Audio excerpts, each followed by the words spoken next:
Hello everyone, मैं उदय शंकर और आप सभी का हमारे YouTube channel US virtual campus में स्वागत है। बच्चों, आज का हमारा ये जो वीडियो सेशन होने वाला है, ये बहुत इंपॉर्टेंट वीडियो सेशन होगा आपके लिए, कॉमन एरर्स पर आधारित। आज की इस वीडियो सेशन में हम लोगों ने जिस टॉपिक को चुना है वो है डिटरमिनर। डिटरमिनर बहुत इंपॉर्टेंट टॉपिक है और इससे जुड़े हुए कॉमन एरर आपको अवश्य और अवश्य देखने को मिलेंगे। डिटरमिनर में हम लोग बेसिकली दो चीजों की चर्चा करते हैं।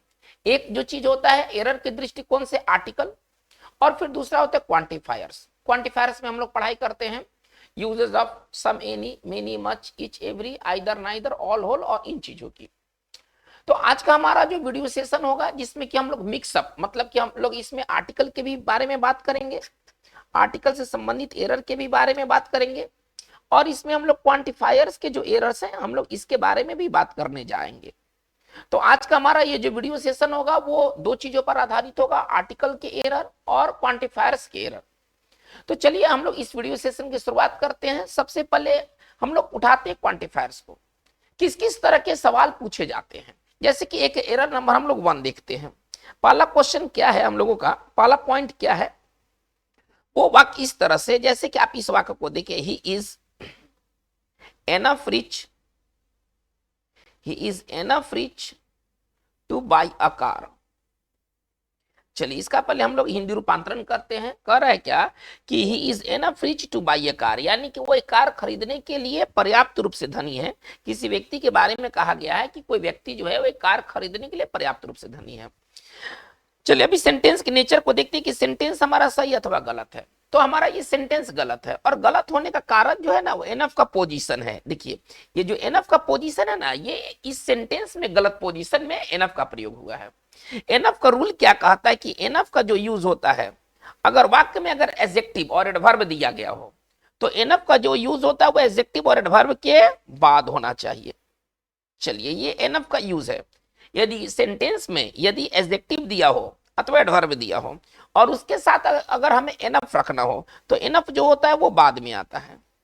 लेकिन अगर सेंटेंस में अगर नाउन दे दिया जाए, यदि नाउन का प्रयोग अगर किया जाए एनफ के साथ, तो वो जो होता है उस मामलों में एनफ जो होता है वो पहले आता है। देखिए यही एनफ का ना रूल है। एनफ वाक्य में कहाँ रहना चाहिए, एनफ जो होता है यदि नाउन दे दिया गया हो तो इस मामले में एनफ पहले, और अगर एडजेक्टिव या एडवर्ब दिया गया हो तो इस मामलों में एनफ बाद में। चलिए ये तो एनफ का रूल हो गया, ये एनफ से संबंधित रूल्स हो गए। चलिए अब इस सेंटेंस में देखते हैं कि रिच क्या है। पहले रिच का पोजीशन देखते हैं और एनफ का पोजीशन देखते हैं। तो रिच जो है ना वो एडजेक्टिव है, ये पार्ट ऑफ स्पीच से क्या है, ये पार्ट ऑफ स्पीच से एडजेक्टिव है।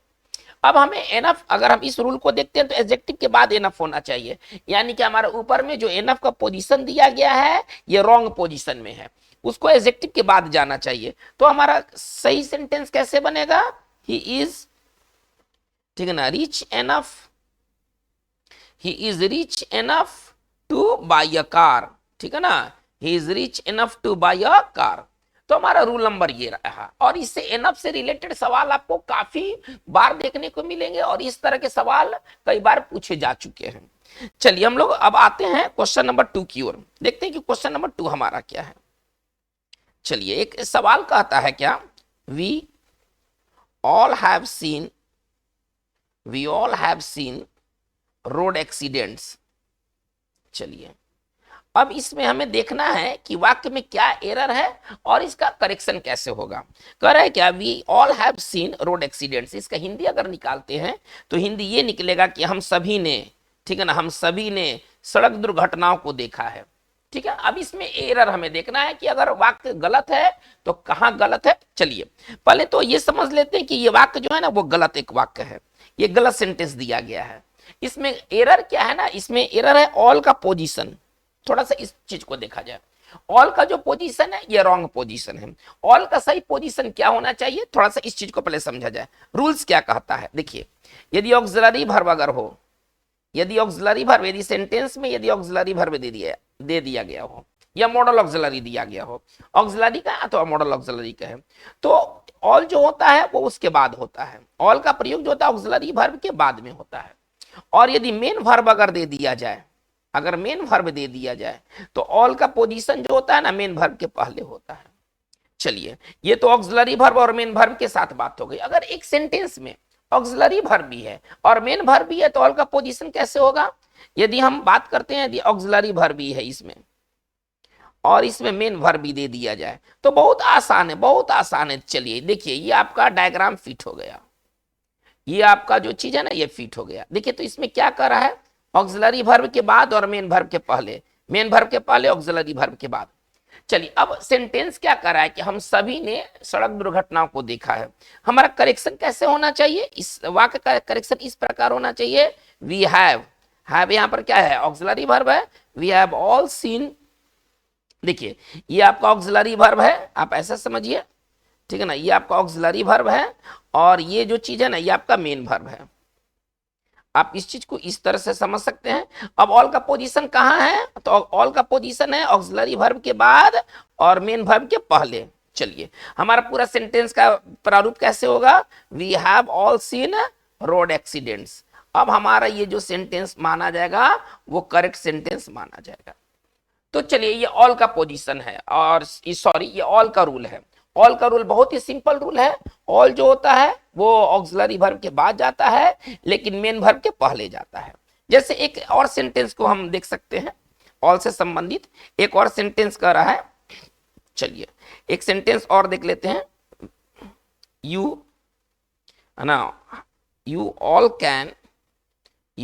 कैन बाई टिकट्स, ठीक है ना, from this counter, from this counter. चलिए इसका हिंदी पहले निकालते हैं, इसका हिंदी क्या निकलेगा, कह रहा है कि तुम सभी, ठीक है ना, इस काउंटर से टिकट खरीद सकते हो। चलिए एक सेंटेंस दिया गया है, अब ये सेंटेंस गलत है या सेंटेंस सही है पहले इसको देखते हैं। चलिए कैन क्या है, कैन एक मॉडल ऑक्सिलरी वर्ब है, कैन एक मॉडल ऑक्सिलरी वर्ब है। तो ऑक्सिलरी वर्ब हो या मॉडल ऑक्सिलरी वर्ब एक ही चीज है, ऑक्सिलरी वर्ब हो या मॉडल ऑक्सिलरी वर्ब हो, ऑल उसके बाद जाएगा।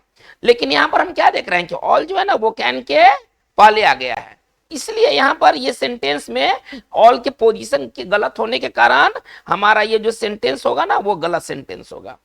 अब इसका सही करेक्शन कैसे करेंगे हम? चलिए आसान है, तो हम ऐसे करेंगे, यू, चलिए कैन ऑल बाई टिकट्स, ठीक है ना, from this counter, from this counter. इसमें हम क्या देखते हैं, चलिए इसमें हम ये देखते हैं कि ऑल का जो पोजीशन है वो ऑक्सिलरी वर्ब या मॉडल ऑक्सिलरी वर्ब के बाद में है, लेकिन बाई यहां पर क्या मेन वर्ब है और ये मेन वर्ब के पहले है। तो बच्चों यदि कोई भी यदि ऑल का अगर वाक्य में अगर पोजीशन दिया गया हो तो पहले हमें ये देख लेना चाहिए कि वो ऑक्सिलरी वर्ब के बाद है कि नहीं है, वो मेन वर्ब के पहले है कि नहीं है। तो अगर ये चीज अगर है तो उस वाक्य में कोई एरर नहीं होना चाहिए।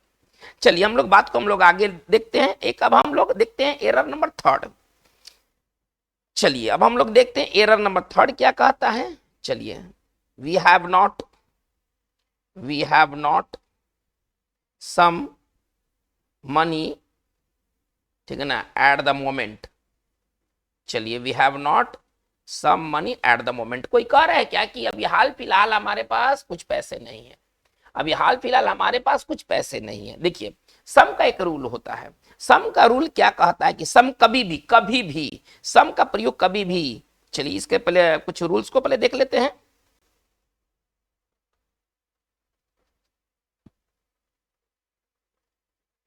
सम का प्रयोग कभी भी निगेटिव सेंटेंस में नहीं होता है। चलिए अगर निगेटिव सेंटेंस दिया गया हो तो सम का प्रयोग कभी नहीं होना चाहिए। निगेटिव सेंटेंस में सम कभी होता ही नहीं है, इसमें कोई भी किंतु परंतु नहीं है। सीधा सा बात, यदि वाक्य यदि निगेटिव हो तो सम का प्रयोग कुछ कहने के लिए हम नहीं कर सकते हैं। अब सम के जगह पर क्या प्रयोग करेंगे, तो एनी का प्रयोग करेंगे। यानी कि हमारा करेक्ट सेंटेंस कैसे होना चाहिए, we have not any money, हम ऐसे लिखेंगे, we have not any money at the moment. इसका हिंदी ये निकल कर आएगा कि हाल फिलहाल हमारे पास कोई भी पैसा नहीं है। ठीक है ना, हमारा ये जो सेंटेंस है रॉन्ग सेंटेंस है। तो क्या आपको बताया गया है, बताया ये गया है कि सम का प्रयोग निगेटिव में कभी नहीं होता है। ठीक है, तो सम के जगह पर हम क्या यूज करेंगे, तो सम के जगह पर हमारा जो यूज होगा वो एनी का यूज होगा। चलिए हम लोग अब क्वेश्चन नंबर 4 की तरफ मूव करते हैं। चलिए देखिए बहुत सिंपल सी बात है, लेकिन इस तरह के क्वेश्चन आपको जरूर एरर में मिलने वाले हैं, बहुत ही फ्रीक्वेंटली मिलते हैं। देखिए इस तरह के एरर को पहले देखते हैं। No less than 100 people, no less than 100 people attended the party। चलिए, no less than 100 people attended the party। चलिए, अब इस चीज को पहले समझा जाए। कह रहे क्या, इस वाक्य का ये प्रारूप क्या है हिंदी में, अगर हम हिंदी में बात करते हैं तो कह रहे क्या, पार्टी में, ठीक है ना, पार्टी में 100 से कम लोग अटेंड नहीं किए थे। मतलब अटेंड करने वाली की संख्या, पार्टी में आने वाली की संख्या 100 होगी। यदि कोई संख्या 100 से कम नहीं है, इसका मतलब क्या है, वह संख्या या तो 100 होगी या तो 100 से ज्यादा होगी। कह रहे क्या कि no less than 100 people attended the party, party में 100 से कम लोग नहीं आए थे। चलिए, इसमें अब हम देखते हैं कि इसमें क्या हमारा पार्ट गलत है, कौन सा पार्ट गलत है। चलिए देखिए, लिटिल, लेस किसका रूप है, पहले इस चीज को समझते हैं। लेस किसका रूप है, तो लेस जो है ना वो लिटिल का रूप है। पहले इस चीज को, छोटी छोटी चीज को समझा जाए। अच्छा, लिटिल का प्रयोग किसके साथ होता है, किस तरह के नाउन के साथ लिटिल का प्रयोग होता है, तो लिटिल का प्रयोग होता है अनकाउंटेबल नाउन के साथ। पहले इस चीज को बस समझ लिया जाए, लिटिल का प्रयोग होता है अनकाउंटेबल नाउन के साथ। लेकिन पीपल कौन सा नाउन है, पीपल क्या अनकाउंटेबल नाउन है, क्या हम लोगों को गिन नहीं सकते हैं, तो नहीं, ऐसा नहीं है। पीपल एक प्लुरल काउंटेबल नाउन है और इसे गिना जा सकता है। तो चलिए देखिए, लेस किसका रूप है, एक बार बात को फिर से, लेस किसका रूप है, लिटिल का रूप है। और लिटिल का प्रयोग किसके साथ होता है, किस तरह के नाउन के साथ होता है, तो अनकाउंटेबल नाउन के साथ होता है। लेकिन यहां तो पीपल काउंटेबल नाउन है, तो फिर यहाँ पर लेस का प्रयोग कैसे होगा, तो यहाँ पर लेस का प्रयोग गलत है। चलिए, अब जब लेस का प्रयोग गलत है तो हम यहाँ पर सही हमारा क्या चॉइस बनेगा, फ्यूअर। लेस के जगह पर हम फ्यूअर का इस्तेमाल करेंगे, तो हमारा पूरा सेंटेंस का बनावट कैसे होगा, नो फ्यूअर देन, ठीक है ना, 100 पीपल, ठीक है ना, no fewer than 100 people attended the party।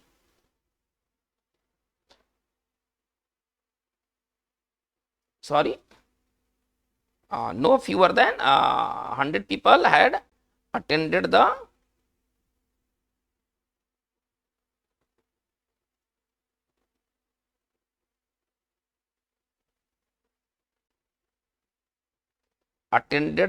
Party. हमारा ये जो होगा, हमारा सही लाइन का बनावट होगा, मतलब हमारा लाइन का सही बनावट ये होना चाहिए, लेस के जगह पर फीवर का प्रयोग होना चाहिए। ऐसा क्यों होना चाहिए, क्योंकि लेस का प्रयोग अनकाउंटेबल नाउन के साथ होता है, लेस लिटिल का रूप है, और यहाँ पर जो कि चूंकि पीपल एक काउंटेबल नाउन दिया है, यहाँ पर लेस नहीं हो सकता है। चलिए, ये तो हमारा जो ये पॉइंट नंबर था 4 था। अब हम आगे बात को बढ़ाते हैं, पॉइंट नंबर 5 लेके चलते हैं, देखते हैं कि हमें किस किस प्रकार के सेंटेंस मिल सकते हैं कॉमन एरर के तौर पर। देखिए, बहुत ही सिंपल सी बात मैं अब आपको बताना चाहता हूं कि हम फ्यू का इस्तेमाल कहां करते हैं। फ्यू का इस्तेमाल हम वहां करते हैं जहां संख्या नाम मात्र की है। ए फ्यू का इस्तेमाल हम कहां करते हैं, जहां पर संख्या कुछ की है। और द फ्यू का इस्तेमाल कहां करते हैं, जहां पर बात टोटल का होगा, ठीक है ना, जहां पर बात टोटल का कॉन्सेप्ट होगा। चलिए, अभी इसी तरह से लिटिल का प्रयोग नाम मात्र, ए लिटिल मतलब थोड़ा, और द लिटिल मतलब जितना है सभी का सभी। चलिए, कह रहा है क्या, एक सेंटेंस को देखा जाए, a little knowledge he possesses, ठीक है ना, is not enough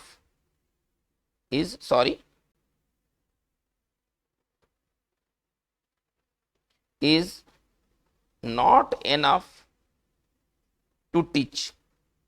चलिए, अब इसमें हमें देखना है कि सेंटेंस क्या हमारा सही है अथवा सेंटेंस हमारा गलत है। करे क्या, a little knowledge he possesses, है ना, is not enough to teach. चलिए, है ना, टीच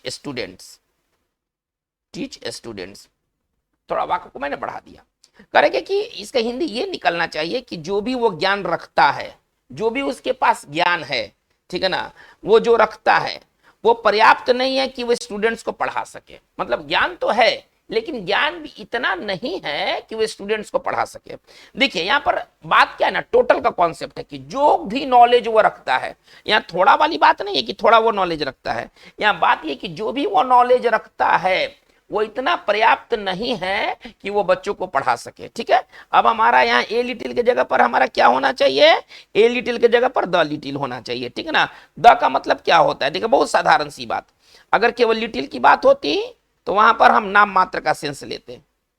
ठीक है, चलिए ए लिटिल की बात होती तो हम थोड़ा का सेंस लेते हैं, है ना, काम चलने भर।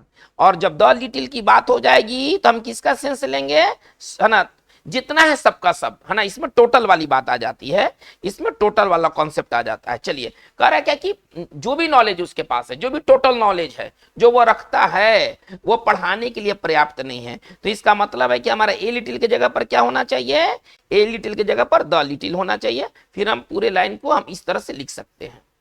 तो बच्चों ये बहुत इंपॉर्टेंट चीजें हैं और इस तरह के कॉमन एरर्स आपको बारंबार देखने को मिलेंगे। चलिए हम लोग बात को हम लोग आगे लेके चलते हैं, पॉइंट नंबर 6। अब हमारा पॉइंट नंबर हम 6 देखते हैं। हमारा पॉइंट नंबर 6 क्या है, देखिए दो तीन बातें याद रखिए। होल और द होल के साथ क्या मैटर है, यदि कोई प्रॉपर नाउन है, देखिए प्रॉपर नाउन के साथ हम होल ऑफ का इस्तेमाल करते हैं और कॉमन नाउन के साथ हम होल का इस्तेमाल करते हैं। जैसे आप इस वाक्य को देखिए, अगर हम लिखते हैं द होल, ठीक है ना, Bihar is burning, the whole Bihar is burning, sorry,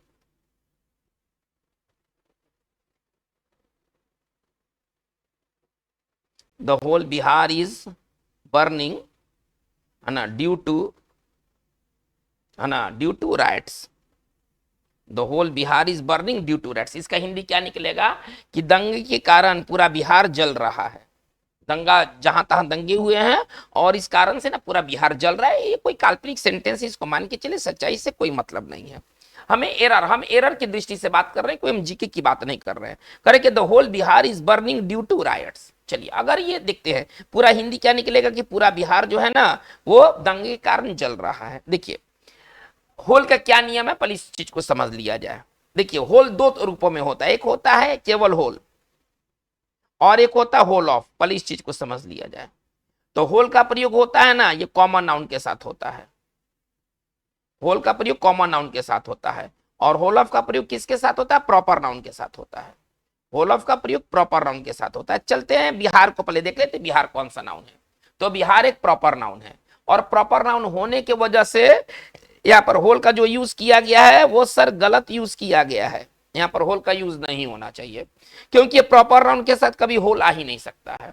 तो फिर हमारा पूरा सेंटेंस का करेक्शन किस प्रकार होगा, द होल ऑफ बिहार, हम ऐसे लिखेंगे the whole of Bihar is burning, ठीक है ना, is burning due to riots, due to rights.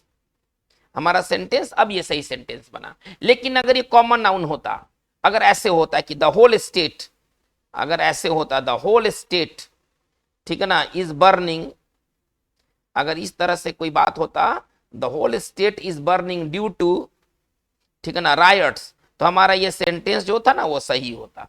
क्योंकि स्टेट जो है ना ये कॉमन नाउन है, लेकिन बिहार कौन सा नाउन है, बिहार एक प्रॉपर नाउन है। तो बस यही प्रॉपर और कॉमन के कारण ये चेंज हो जाता है। अगर ये प्रॉपर नाउन है तो होल ऑफ, और केवल अगर ये कॉमन नाउन है तो होल। तो बच्चों ये बहुत इंपॉर्टेंट सेशन है आपके लिए और इस तरह का कॉमन एरर आपको बारंबार मिलना ही मिलना है, इसमें कोई तरह का संदेह की बात ही नहीं है। चलिए हम लोग कुछ और बातों को देखते हैं। चलिए पॉइंट नंबर 7 बहुत इंपॉर्टेंट होने वाला है, ये पॉइंट नंबर 7। चलिए एक हम पहले एरर्स के पहले बारे में बात करते हैं। कर है क्या, each student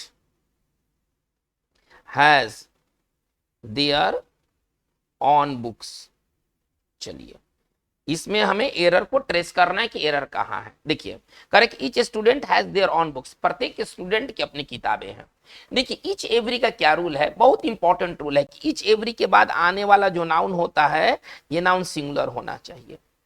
चलिए इसके बाद जो वर्ब आते हैं वर्ब सिंगुलर होना चाहिए।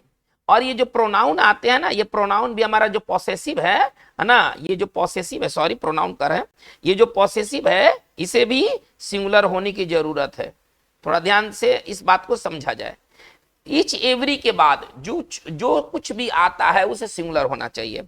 अब यहाँ पर ईच स्टूडेंट्स ये सही दिया है, हैज भी सिंगुलर रखा है, ये सही रखा है, लेकिन ये इसको ना ये प्लुरल कर दिया है, और प्लुरल करने की वजह से हमारा यहाँ पर देयर का जो यूज होगा वो गलत होगा, क्योंकि यहाँ पर हमारा देयर नहीं, यहाँ पर हमें सिंगुलर की जरूरत है, हर चीज सिंगुलर होना चाहिए। रूल क्या कहता है, ईच एवरी के बाद इसमें हम एवरी भी ऐड कर देते हैं, ठीक है। नाउन हमारा क्या होगा, नाउन हमारा सिंगुलर होगा, वर्ब क्या होगा, वर्ब सिंगुलर होगा, और पॉसेसिव क्या होना चाहिए, पॉसेसिव भी सिंगुलर होना चाहिए। तो चलिए हमारा ये सेंटेंस अब हमारा गलत हुआ।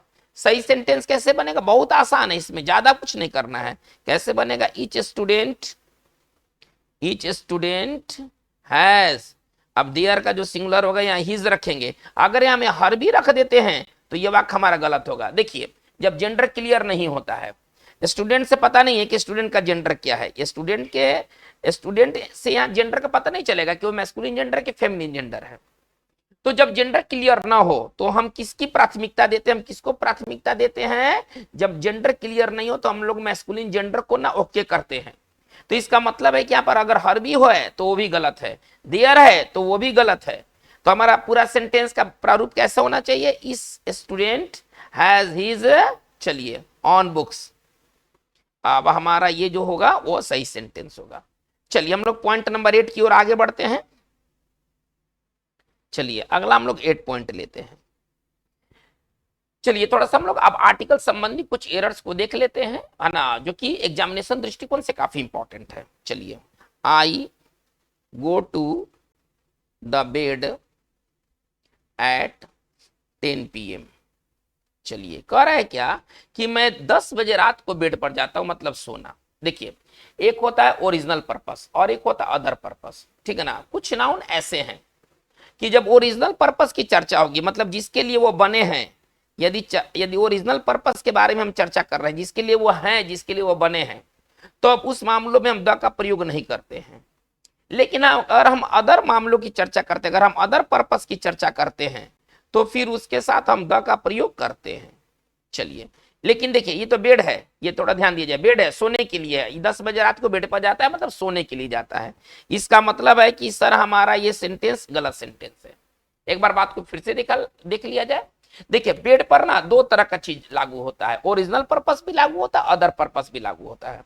तो जब अदर पर्पस जब लागू होगा उस मामले में द का प्रयोग होगा, लेकिन जब हम ओरिजिनल पर्पस के बारे में बात करेंगे तो फिर द का प्रयोग नहीं होना चाहिए। ये क्या कर रहा है कि ये 10 बजे रात को बेड पर जाता है, यानी कि सोने, सेंस यहाँ ये है, ठीक है। तो जब अब बेड किसके लिए होते हैं, सोने के लिए होते हैं, जाहिर सी बात है। चलिए अब हमारा ये सेंटेंस का सही रूप क्या होना चाहिए, आई गो टू बेड होना चाहिए। ओरिजिनल पर्पस लिया गया है ना, यहाँ पर पर्पस कौन सा पर्पस है, ओरिजिनल पर्पस है। बेड का ओरिजिनल पर्पस क्या है, सोना। तो जब सोने का जब बात हो जाएगा तो उस मामले में हम द का प्रयोग नहीं करेंगे। तो I go to bed at 10 PM हमारा सही सेंटेंस ये होना चाहिए। लेकिन अगर आप इस तरह के सेंटेंस देखिए, ही इज सिटिंग, ठीक है ना। चलिए ही इज सिटिंग और दे दिया गया है ही इज सिटिंग, सॉरी इसको थोड़ा सा और बड़ा कर देते हैं।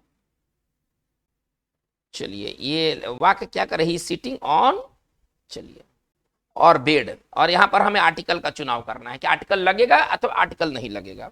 वो बेड पर बैठा है, देखिए ये अदर पर्पस में आ गया ना, बेड बैठने का चीज नहीं होता है, लेकिन फिर भी इस काम को बेड पर किया गया, ठीक है। अभी अदर पर्पस में आ जाएगा, जब अदर पर्पस की जब हम चर्चा करेंगे तब हम उसके साथ द का प्रयोग करेंगे, ठीक है ना। ये बेड के साथ बात है, यही बात लागू होता है स्कूल, कॉलेज, हॉस्पिटल, प्रिजन, ठीक है ना। ये सारी बातें आप इस चैनल पर आप मौजूद वीडियो को में आप देख सकते हैं। आर्टिकल के बहुत सारे वीडियोस इसमें अवेलेबल हैं, आप प्लेलिस्ट में जाइए, प्लेलिस्ट में आप जाइएगा तो आपको आर्टिकल का एक सेक्शन मिलेगा, आप उस सेक्शन को वॉच करिएगा तो ये पूरी बात समझ में आ जाएगी। तो चलिए ये हमारा पॉइंट नंबर 8 था, आर्टिकल से संबंधित एरर था। चलिए हम लोग क्वेश्चन नंबर 9 की ओर मूव करते, देखते हैं कि और किस किस तरह के क्वेश्चन हमें देखने को मिलते हैं। चलिए देखिए, तो कोई पूछ रहा है किसी से, can you tell me truth. चलिए ये कह रहा है कि can you tell me truth, क्या तुम मुझे सच कह सकते हो। देखिए अब यहां पर समझना होगा कि कुछ इस प्रकार के नाउन हैं, कुछ इस प्रकार के नाउन हैं, उनका कभी भी हम प्रयोग करते हैं, वो चाहे सेंटेंस के शुरू में हो, सेंटेंस के अंत में हो वो द के साथ ही आएंगे, यानी कि वो ऐसे नाउन बगैर द के यूज होते ही नहीं है। एक बार बात को फिर से, can you tell me the truth. देखिए यहाँ द ट्रूथ होना चाहिए, ट्रूथ एक वर्ड है, पहले आप मैं आपको पर ये क्लियर कर देना चाहता हूं, ट्रूथ एक वर्ड है, ये जब कभी भी आएगा द के साथ आएगा, ठीक है। हमारा तो ये सेंटेंस क्या हो गया भाई, हमारा सेंटेंस ये रॉन्ग सेंटेंस हो गया। सही सेंटेंस कैसे बनेगा, तो वो इस तरह से बनेगा, कैन यू टेल मी, और ट्रूथ नहीं होना चाहिए, क्या होना चाहिए, द ट्रूथ होना चाहिए, ठीक है ना। ये हमारा सही सेंटेंस है। अब इस तरह के कुछ और भी नाउन हैं, वो जब भी आते हैं तो द के साथ आते हैं। ऐसे नाउन को कुछ देखा जाए भाई, कौन कौन से ऐसे नाउन हैं जो कि द के साथ आते हैं, तो द प्लस हम यहां ले लेते हैं मीडिया, प्रेस, देखिए जब भी कभी आएंगे द के साथ आएंगे, है ना। ये मतलब ये बजा द के आते ही नहीं है। इंटरनेट, है ना, इंटरनेट, यूनिवर्स, है ना, ये जब भी कभी आएंगे ये सर द के साथ आने वाले हैं। और इस तरह के और भी नाउन हैं, लेकिन ये सब जो नाउन है ना, ये सब आपके क्वेश्चन के रूप में नजर आएंगे, ठीक है ना। ट्रूथ एक बहुत इंपॉर्टेंट वर्ड है, इससे बार बार सवाल पूछता है, इससे बार बार सवाल पूछा जाता है। तो बच्चों मैं ये समझता हूं कि हमारा ये पॉइंट क्लियर हो गया होगा ट्रूथ के बारे में। इसी प्रकार से हम एक और सवाल को देखते हैं, नंबर 10, क्वेश्चन नंबर 10 की ओर मूव करते हैं। Wordsworth was a great poet of the nature। चलिए ये क्या कर रहा है कि जो वर्ड्सवर्थ जो थे वो प्रकृति के एक बहुत बड़े कवि थे, ठीक है ना। जो वर्ड्सवर्थ थे वो प्रकृति के एक बहुत बड़े कवि थे। हमारा ये सेंटेंस सर, हमारा ये सेंटेंस गलत सेंटेंस है। क्यों गलत है, तो अब सुनिए। जैसे कि अभी मैंने कहा कि ट्रूथ एक नाउन है जिसके साथ द अवश्य रहेगा, मीडिया प्रेस के साथ द अवश्य रहेगा, इंटरनेट के साथ द अवश्य रहेगा। लेकिन अब कुछ ऐसे नाउन हैं जिनके साथ द कभी नहीं रहेगा, और वैसे नाउन में सर एक नाउन हमारा नेचर है। देखिए नेचर, थोड़ा इसको ध्यान से सुना जाए। रूल क्या कहता है, रूल कहता है नेचर, सोसाइटी समाज, स्पेस अंतरिक्ष, गॉड भगवान, है ना, हेवन स्वर्ग, ठीक है ना, हेल नर्क, इनके साथ हम द का प्रयोग कभी और कभी नहीं करते हैं। हमें बस इतना दिमाग में रखना है।